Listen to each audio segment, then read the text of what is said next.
शान्ताकारं भुजगशयनं पद्मनाभं सुरेशं विश्वाधारं गगनसदृशं मेघवर्णं शुभाङ्गम् लक्ष्मीकान्तं कमलनयनं योगिमृध्यानगम्यं वन्दे विष्णुं भवभयहरणं सर्वलोकैकनाथं। बोलिए श्री लक्ष्मीपति विष्णु भगवान की जय।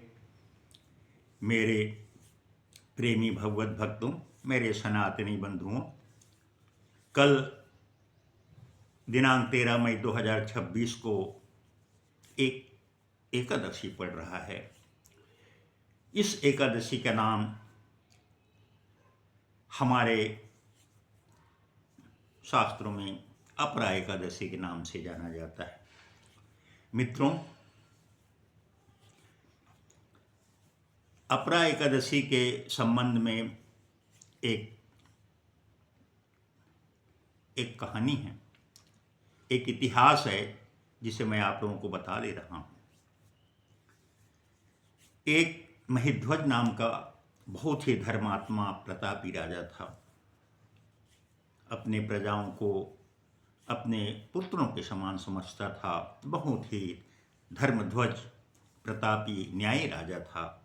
लेकिन उसका छोटा भाई, जिसका नाम वज्रध्वज था, वो बहुत ही क्रूर, अधर्मी, हिंसक प्रवृत्ति का था और अपने बड़े भाई से हमेशा वो घृणा करता था। बड़े भाई को अपना दुश्मन समझा करता था। एक दिन धोखे से उसने अपने बड़े भाई की हत्या कर दिया और हत्या करके क्या किया, एक जंगल के अंदर एक पीपल झाड़ के नीचे उसके शव को गाड़ दिया। अब चूंकि बड़े भाई की हत्या हो गई थी, बड़ा भाई महिध्वज का हत्या हो गया। अब पीपल के नीचे उसका शव दफना दिया गया।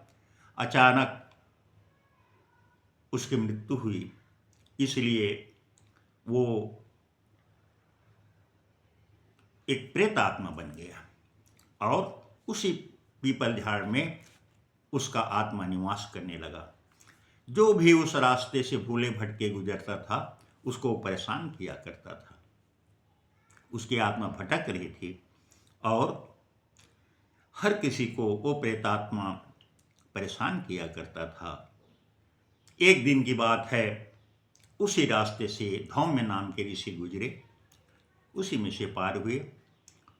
उसको भी उसने अटैक किया, उसको भी परेशान करना चाहा।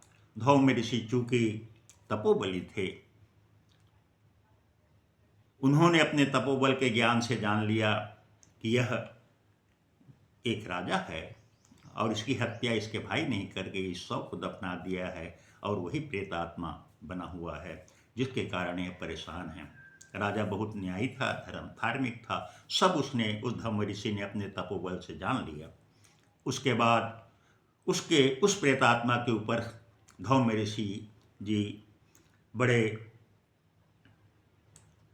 उसको किसी भी प्रकार से मुक्ति दिलाने के लिए प्रयत्नशील हो गए और अपने तपोबल से उसने उसकी मुक्ति के उपाय जान लिया। धौम्य ऋषि ने इसी अपरा एकादशी को चुना और अपरा एकादशी का व्रत रखा। उस व्रत का जो पुण्य प्रभाव प्राप्त हुआ, उस सब को उसने राजा को समर्पित कर दिया। उसने कहा कि मेरे इस व्रत के प्रभाव से जो भी मुझे पुण्य प्रताप फल प्राप्त हुआ है, उसको हे प्रभु, हे विष्णु भगवान, हे लक्ष्मीपति, मैं उस महिध्वज नाम के राजा के लिए दे रहा हूं। धौम्य ऋषि के इस पुण्य प्रताप से उस राजा का जो प्रेतात्मा बन चुका था वो उद्धार हो गया, मोक्ष हो गया और इस संसार से उसकी सद्गति हो गई। इसलिए इस एकादशी का नाम अपरा एकादशी पड़ा। इस अपरा एकादशी का अर्थ होता है अपार फल को देने वाला, ये सद्गति को देने वाला, मोक्ष को देने वाला, समस्त पापों को नाश करने वाला एकादशी का यह व्रत है। मेरे भगवत भक्तों, एकादशी का व्रत जो है, इस दिन अन्न का त्याग करना चाहिए, अन्न नहीं खाना चाहिए। वैसे दो स्थानों में अपवास स्वरूप इसको नहीं माना जाता। एक तो जगन्नाथपुरी, जगन्नाथपुरी में कहा जाता है कि एकादशी को उल्टा लटका दिया गया है, तो वहाँ 12 महीना चावल का महाप्रसाद चढ़ता है भगवान जगन्नाथ महाप्रभु के ऊपर, तो वहाँ एकादशी के दिन भी चावल का भोग जगन्नाथ भगवान के ऊपर लगता है। वैसे बद्रीनाथ धाम में भी इसके लिए छूट है। बद्रीनाथ धाम और जगन्नाथ धाम, जगन्नाथपुरी धाम, इन दोनों जगहों पे एकादशी का प्रभाव नहीं है। वहाँ सब दिन चावल का प्रसाद चढ़ता है। एकादशी का साधारण अर्थ होता है एकादश मतलब 11। तो 11 का अर्थ ये होता है हमारे 5 कर्म इंद्रिय और 5 ज्ञान इंद्रिय, 5 कर्म इंद्रिय और 5 ज्ञान इंद्रिय और 11वां मन। इन 11 से इन 11 को नियंत्रण में रख करके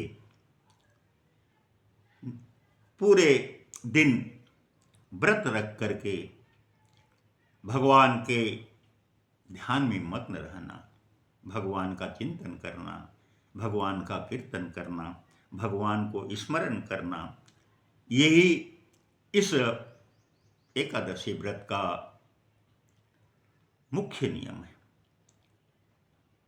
मेरे भगवत भक्तों, आप सभी से मेरा प्रार्थना है कि यदि आप मोक्ष को चाहते हैं तो जरूर अपार फल देने वाली इस अपरा एकादशी का व्रत कल अवश्य करें। बोलिए श्री लक्ष्मीपति विष्णु भगवान की जय।